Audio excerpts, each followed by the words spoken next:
செங்கல்பட்டில் ஓய்வு பெற்ற வங்கி ஊழியரிடம் பண மோசடி செய்த 2 பேரை கைது செய்த போலீசார் நீதிமன்றத்தில் ஆஜர்படுத்தி சிறையில் அடைத்தனர். செங்கல்பட்டு மாவட்டம் தாம்பரம் பகுதியைச் சேர்ந்த ஓய்வு பெற்ற வங்கி ஊழியர் சரோஜா தேவி. இவரை சில நாட்களுக்கு முன்பு வாட்ஸ்அப் மூலம் தொடர்பு கொண்ட மர்ம நபர் தன்னை போலீஸ் என்றும் சரோஜா தேவிக்கு தடை செய்யப்பட்ட பொருட்கள் உள்ள பார்சல் வந்திருப்பதாகவும் தெரிவித்துள்ளார். மேலும் RBI விதிகளின்படி டிஜிட்டல் அரெஸ்ட் செய்வதாக தெரிவித்த மர்ம நபர் பணத்தை சோதனை செய்ய வேண்டும் என கூறி தன்னுடைய வங்கி கணக்கிற்கு பணத்தை அனுப்பும்படி தெரிவித்துள்ளார். இதனைத் தொடர்ந்து மர்ம நபர் கூறிய வங்கி கணக்கிற்கு 1.24 கோடி ரூபாய் பணத்தை அனுப்பிய சரோஜா தேவி பின்னர் தான் ஏமாற்றப்பட்டது தெரிய வந்தவுடன் இதுகுறித்து தாம்பரம் மாநகர காவல் ஆணையரகத்தில் புகார் அளித்தார். புகாரின் பேரில் வழக்கு பதிவு செய்து இணையவழி குற்றப்பிரிவு போலீசார் மேற்கொண்ட விசாரணையில் 40 லட்சம் ரூபாய் பணம் அனுப்பப்பட்ட வங்கி கணக்கை பயன்படுத்தியது ஒடிசாவை சேர்ந்த தாவத் பிரவீன்குமார் மற்றும் மல்லவரப்பு ரமேஷ் என்பது தெரியவந்தது. இதனைத் தொடர்ந்து ஒடிசாவில் வைத்து இருவரையும் கைது செய்த போலீசார் குற்றவாளிகளை தாம்பரம் நீதிமன்றத்தில் ஆஜர்படுத்தி சிறையில் அடைத்தனர். இதனையடுத்து குற்றவாளிகளிடமிருந்து 8 செல்போன்கள், 2 ATM கார்டுகள், 7 சிம் கார்டுகள், 3 செக் புக்குகள், லேப்டாப் மற்றும் கார் ஆகியவற்றை பறிமுதல் செய்த போலீசார் 8 வங்கி கணக்குகளை முடக்கம் செய்தனர்.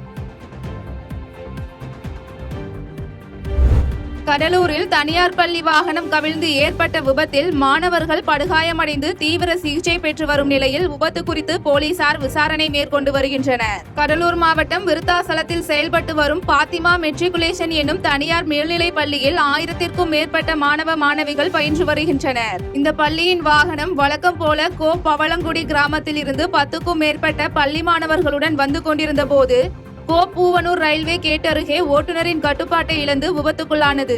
இந்த விபத்தில் வாகனத்தில் பயணித்த மாணவர்கள் 10க்கும் மேற்பட்டோர் படுகாயமடைந்தனர். இதனையடுத்து மாணவர்களின் அலறல் சத்தம் கேட்ட அக்கம் பக்கத்தினர் ஆம்புலன்ஸ் வாகனம் மூலம் காயமடைந்த மாணவர்களை விருத்தாசலம் அரசு மருத்துவமனைக்கு அனுப்பி வைத்தனர். மருத்துவமனையில் மாணவர்களுக்கு தீவிர சிகிச்சை அளிக்கப்பட்டு வரும் நிலையில் விபத்து குறித்து மங்களம்பேட்டை காவல்துறையினர் வழக்கு பதிவு செய்து தீவிர விசாரணை மேற்கொண்டு வருகின்றனர். இந்நிலையில் பள்ளி வாகனம் ஒன்று ரயில்வே பாதை அருகே விபத்துக்குள்ளான சம்பவம் அப்பகுதியில் பெரும் பரபரப்பை ஏற்படுத்தியுள்ளது.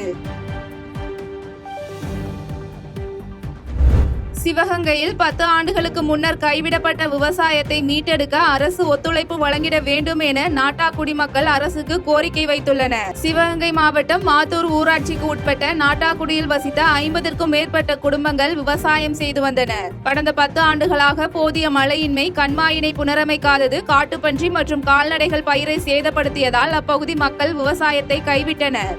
பின்னர் வாழ்வாதாரத்திற்காக சிலர் நகரங்களுக்கு குடிபெயர்ந்த நிலையில் கடந்த ஓராண்டில் நடைபெற்ற தொடர் கொலை சம்பவங்களால் அச்சமுற்ற ஏராளமான மக்கள் கிராமத்தை விட்டு வெளியேறியது குறித்த செய்திகள் பத்திரிகை மற்றும் ஊடகங்களில் வெளியாகின. இந்நிலையில் தங்களது கிராமத்தை மீண்டும் பழைய நிலைக்கு கொண்டு வருவதற்காக கிராம மக்கள் இணைந்து கூட்டம் போட்டு விவசாயத்தை மீட்டெடுக்கும் முயற்சியில் ஈடுபடுவதாக உறுதியேற்றனர். இதற்கு பொதுப்பணித்துறை கண்மாய் மடையினை சீரமைத்து கருவேல மரங்களை அகற்றி கால்நடைகளால் ஏற்படும் பாதிப்பை தவிர்க்க தமிழக அரசு மாவட்ட நிர்வாகமும் உதவிட வேண்டும் என அப்பகுதி மக்கள் கோரிக்கை விடுத்துள்ளனர்.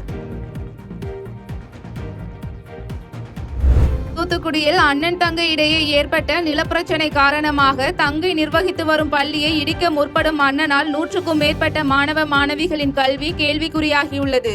தூத்துக்குடி மாவட்டம் ஏரல் அருகே உள்ள உமரிக்காடு பகுதியைச் சேர்ந்த அண்ணன் தங்கை சாந்த சதீஷ் மற்றும் அம்புஜம் அம்மாள். இவர்கள் இருவரும் இணைந்து பழைய காயல் மெயின் ரோடு பகுதியில் சாந்த சதீஷுக்கு சொந்தமான இடத்தில் அம்புஜம் அம்மாள் கட்டடம் கட்டி அரசு உதவி பெறும் மழலையர் மற்றும் துவக்கப்பள்ளி ஒன்று நடத்தி வந்துள்ளனர். இந்த பள்ளியில் பழைய காயல் மற்றும் அதன் சுற்றுவட்டாரத்தை சேர்ந்த 100க்கும் மேற்பட்ட மாணவ மாணவிகள் கல்வி பயின்று வருகின்றனர். இந்நிலையில் அண்ணன் தங்கைக்கு இடையே கருத்து வேறுபாடு ஏற்பட்டதில் சாந்த சதீஷ் நீதிமன்றத்தில் வழக்கு ஒன்றை தாக்கல் செய்தார். அதில் தனக்கான மதிப்பு வழங்கவில்லை என்று குற்றம் சாட்டியவர் பள்ளி இருக்கும் இடத்தில் உள்ள தனக்கு சொந்தமான நிலத்தை மீட்டு தருமாறு கூறியுள்ளார். இதை விசாரித்த நீதிமன்றம் சாந்த சதீஷுக்கு சொந்தமான இடத்தில் உள்ள பள்ளி கட்டடங்களை இடித்துவிட்டு நிலத்தை ஒப்படைக்க வேண்டும் என்று உத்தரவிட்டதை தொடர்ந்து உத்தரவின் முதல் கட்டமாக பள்ளியில் உள்ள பொருட்கள் அனைத்தும் வெளியேற்றப்பட்டது. இந்நிலையில் பள்ளியில் பயின்று வரும் 100க்கும் மேற்பட்ட மாணவ மாணவிகளின் கல்வி கேள்விக்குறியாகியுள்ளது. காஞ்சிபுரத்தில் பேரறிஞர் அண்ணாவின் பிறந்தநாள் விழா கொண்டாட பாதுகாப்பு அளித்தல் மற்றும் பேனர்கள் அமைக்க அனுமதி வழங்குதல் ஆகியவற்றிற்காக காவல் கண்காணிப்பாளரிடம் மல்லை சத்யா தலைமையில் மனு அளிக்கப்பட்டது. மறுமலர்ச்சி திராவிட கழகத்தின் துணை பொதுச் செயலாளராக இருந்த மல்லை சத்யாவிற்கும் கட்சியின் தலைவர் துரை வைகோவிற்கும் இடையே பனிப்போர் நிலவி வந்த நிலையில் கடந்த சில தினங்களுக்கு முன்பு மல்லை சத்யா கட்சியில் இருந்து தற்காலிகமாக நீக்கப்பட்டார். இந்நிலையில் காஞ்சிபுரம் தனியார் திருமண மண்டபத்தில் அண்ணா பிறந்த நாள், திராவிட ரத்னா விருது வழங்குதல், திராவிட இயக்கம் உதயமான திருநாள் என்று முப்பெரும் விழாவாக கொண்டாட உள்ளதாகவும் அது தொடர்பான பேனர்கள், கொடிகள், ஒலிபெருக்கி ஆகியவை அமைத்துக் கொள்ள அனுமதி கேட்டு காவல் கண்காணிப்பாளர் சண்முகத்திடம் மல்லை சத்யா தலைமையில் நிர்வாகிகள் மனு அளித்தனர். இதன் மூலம் போட்டி மதிமுக உருவாகும் நிலை ஏற்பட்டுள்ளது என தகவல் பரவி வருகிறது. கிருஷ்ணகிரி ஓட்டத்தெரு ஊராட்சி ஒன்றிய தொடக்கப்பள்ளியில் ஆசிரியர் தாமதமாக வருவதால் பள்ளி மாணவர்களின் கல்வி பாதிக்கப்படுவதாக பெற்றோர்கள் குற்றம் சாட்டியுள்ளனர். கிருஷ்ணகிரி மாவட்டம் ஓட்டத்தெரு கிராமத்தில் செயல்பட்டு வரும் ஊராட்சி ஒன்றிய தொடக்கப்பள்ளியில் 9 மாணவர்கள் படித்து வரும் நிலையில் ஒரு ஆசிரியர் பணி செய்து வருகிறார். இந்நிலையில் ஆசிரியர் நாள்தோறும் பள்ளிக்கு தாமதமாக வருவதால் மாணவர்கள் பள்ளிக்கு வெளியே நிற்கும் அவல நிலை ஏற்பட்டுள்ளது. மேலும் மாணவர்களுக்கு வழங்கும் காலை உணவை ஆசிரியர்கள் யாரும் சோதனை செய்யாமல் குழந்தைகளுக்கு வழங்கப்படுவதாகவும் குற்றச்சாட்டு எழுந்துள்ளது. இதுகுறித்து ஊராட்சி ஒன்றிய தொடக்கப்பள்ளி மாவட்ட கல்வி அலுவலர் மோகனை தொடர்பு கொண்ட போது இதுகுறித்து விசாரணை மேற்கொண்டு நடவடிக்கை எடுக்கப்படும் என்று தகவல் தெரிவிக்கப்பட்டுள்ளது.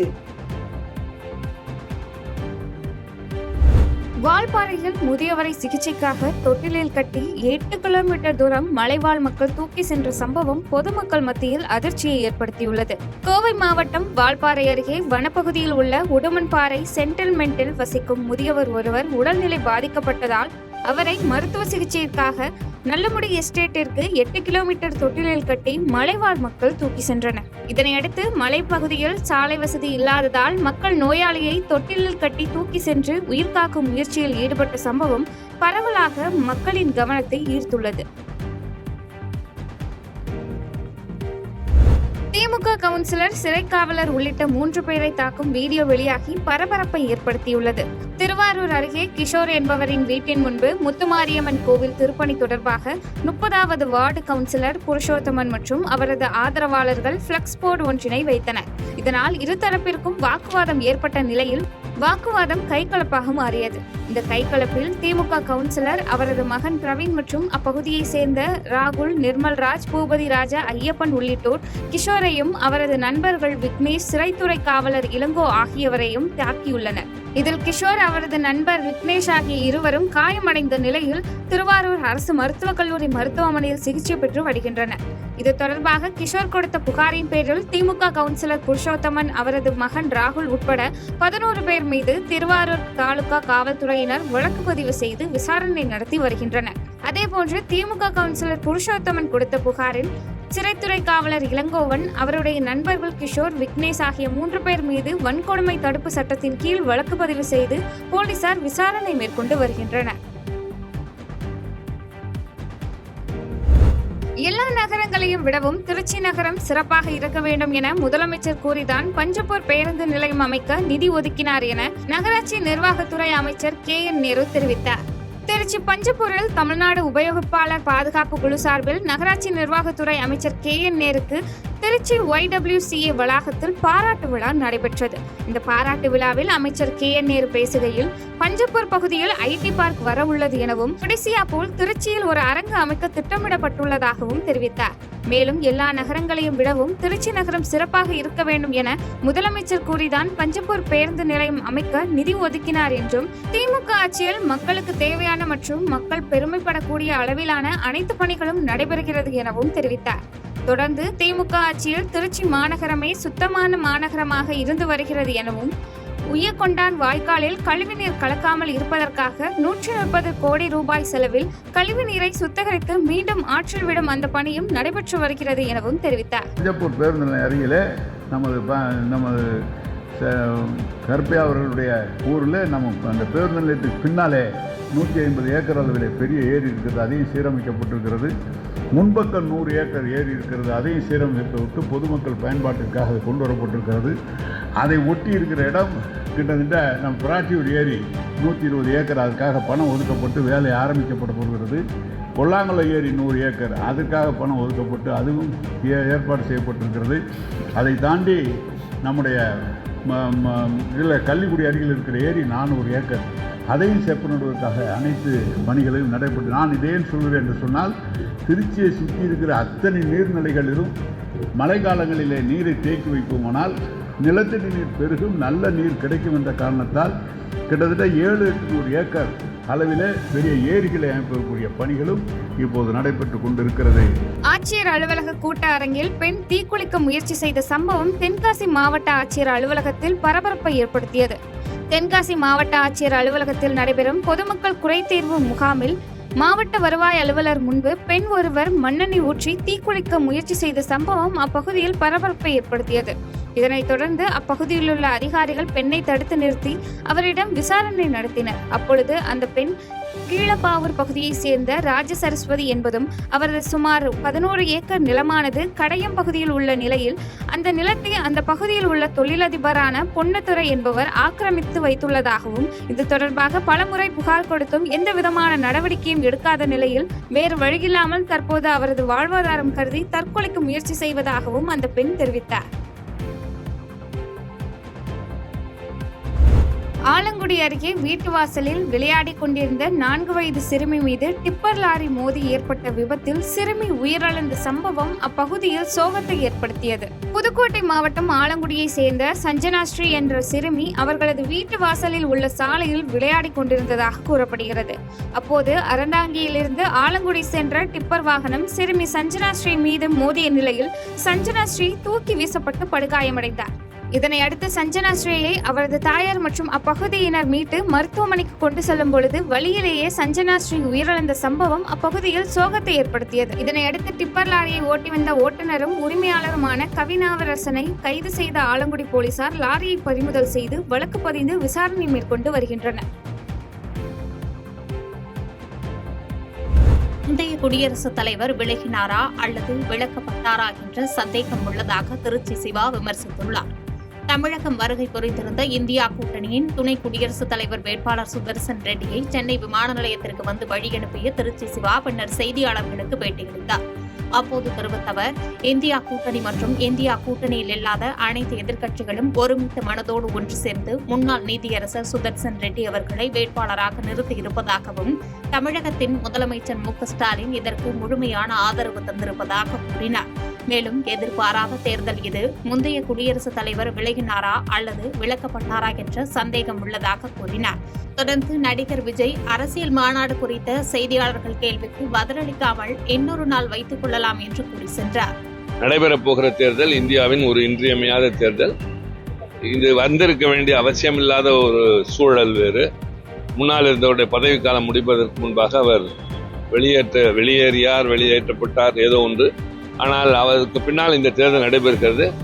இது மிகவும் முக்கியத்துவம் வாய்ந்த தேர்தல் என்ற காரணத்தால் ஒரு சரியான வேட்பாளரை நிறுத்தி முழுமையாக எல்லா எதிர்க்கட்சிகளும் பணியாற்றிக் கொண்டிருக்கின்றன. ஓமலூர் அருகே விநாயகர் சதுர்த்தி விழாவிற்கு அலங்கார மின்விளக்கு அமைத்த வாலிபர் மின்சாரம் தாக்கி உயிரிழந்தது தொடர்பாக தொலசம்பட்டி போலீசார் விசாரணை நடத்தி வருகின்றனர். சேலம் மாவட்டம் ஓம்பலூர் வட்டாரத்தில் விநாயகர் சதுர்த்தி விழா களை கட்ட துவங்கியுள்ளது. இந்நிலையில் செட்டிப்பட்டி பெருமாள் கோவில் அருகே விநாயகர் சிலை வைக்க ஏற்பாடு செய்யப்பட்டது. அதே பகுதியைச் சேர்ந்த மைக் செட் அமைப்பாளர் மணிவண்ணன் அரசு மரத்தில் ஏறி அலங்கார மின் விளக்குகளை அமைத்துக் கொண்டிருந்தார். அப்போது அருகில் சென்ற மின்கம்பிகள் மீது மின் விளக்குகள் பட்டு மின்சாரம் பாய்ந்து தூக்கி வீசப்பட்டு சம்பவ இடத்திலேயே மணிவண்ணன் உயிரிழந்தது பரபரப்பை ஏற்படுத்தியது. இந்நிலையில் இச்சம்பவம் குறித்து தொலசம்பட்டி போலீசார் விசாரணை மேற்கொண்டு வருகின்றனர்.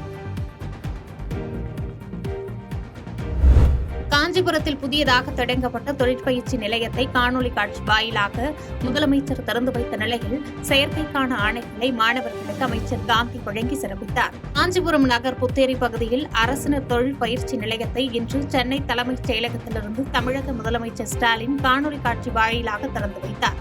காஞ்சிபுரம் ஐடிஐ வளாகத்தில் நடைபெற்ற விழாவில் அமைச்சர் காந்தி கலந்து கொண்டு புதியதாக சேர்ந்த 33 மாணவர்களுக்கு ஆணைகளை வழங்கினார்.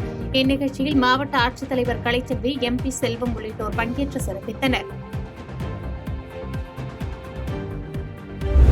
சின்ன காஞ்சிபுரம் பகுதியில் தனியார் நிதி நிறுவனத்தில் கடன் பெற்ற குணா என்பவர் மேலாளரை வெட்டியது அப்பகுதியில் பரபரப்பை ஏற்படுத்தியுள்ளது. காஞ்சிபுரம் வள்ளல் பச்சையப்பன் தெரு பகுதியில் இயங்கி வரும் தனியார் நிதி நிறுவனத்தில் வேலூர் காகிதப்பட்டறை பகுதியைச் சேர்ந்த குணாநிதி என்பவர் கடன் அனுமதிக்கும் பிரிவில் மேலாளராக பணிபுரிந்து வருகிறார். இந்நிலையில் காஞ்சிபுரம் புத்தேரி பகுதியை சேர்ந்த குணா இந்த தனியார் நிறுவனத்தில் வீடு கட்ட கடன் பெற்றிருந்த நிலையில் கடனை திருப்பி செலுத்தாமல் இருந்துள்ளார். இதனால் நிறுவன ஊழியர்கள் குணாவின் வீட்டையும் பறிமுதல் செய்யும் நடவடிக்கையில் ஈடுபட்டு வந்ததாக கூறப்படுகிறது.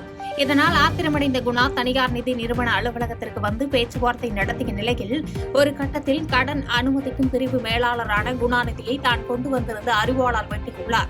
இதில் பலத்த காயமடைந்த குணாநிதி மருத்துவமனையில் அனுமதிக்கப்பட்டுள்ள நிலையில் இச்சம்பவம் குறித்து அறிந்த விஷ்ணுகாஞ்சி போலீசார் சிகிச்சை பெற்று வரும் குணாநிதி மற்றும் நிதி நிறுவன ஊழியர்களிடம் விசாரணை மேற்கொண்டு வருகின்றனர். புவனகிரியில் ரூபாய் 11 லட்சம் மதிப்பில் கட்டி முடிக்கப்பட்ட நியாய விலைக் கடையை அதிமுக சட்டமன்ற உறுப்பினர் அருள்மொழிதேவன் பொதுமக்கள் பயன்பாட்டிற்கு திறந்து வைத்தார். கடலூர் மாவட்டம் புவனகிரியில் அதிமுக சட்டமன்ற உறுப்பினர் அருள்மொழிதேவன் சட்டமன்ற தொகுதி மேம்பாட்டு நிதியிலிருந்து ஆதிவராகநத்தம் பகுதியில் ரூபாய் 11.50 லட்சம் மதிப்பீட்டில் நியாய விலைக் கடை மற்றும் அண்ணா நகர் மேட்டு தெருவில் ரூபாய் 7.50 லட்சம் மதிப்பீட்டில் சிமெண்ட் சாலை அமைக்கப்பட்டது. இதன் திறப்பு விழா இன்று நடைபெற்ற நிலையில் சட்டமன்ற உறுப்பினர் அருள்மொழிதேவன் இரு நிகழ்ச்சிகளிலும் கலந்து கொண்டு நியாய விலைக் கடை மற்றும் சாலையை பொதுமக்கள் பயன்பாட்டிற்கு திறந்து வைத்தார். செய்திகளை உடனுக்குடன் தெரிந்து கொள்ள கீழ்க்கண்ட கேபிள் மற்றும் டிடிஎச் நெட்வொர்க்குகளில் எம்நாடு செய்தி தொலைக்காட்சியை காணுங்கள். பாதகம் செய்பவரை கண்டால் நாம் பயம் கொள்ளலாகாது பாப்பா. மோதி மிதித்துவிடு பாப்பா, அவர் முகத்தில் உமிழ்ந்துவிடு பாப்பா. அண்மை செய்திகளை உடனுக்குடன் தெரிந்து கொள்ள இணைந்திருங்கள் எம்நாடு தொலைக்காட்சியுடன்.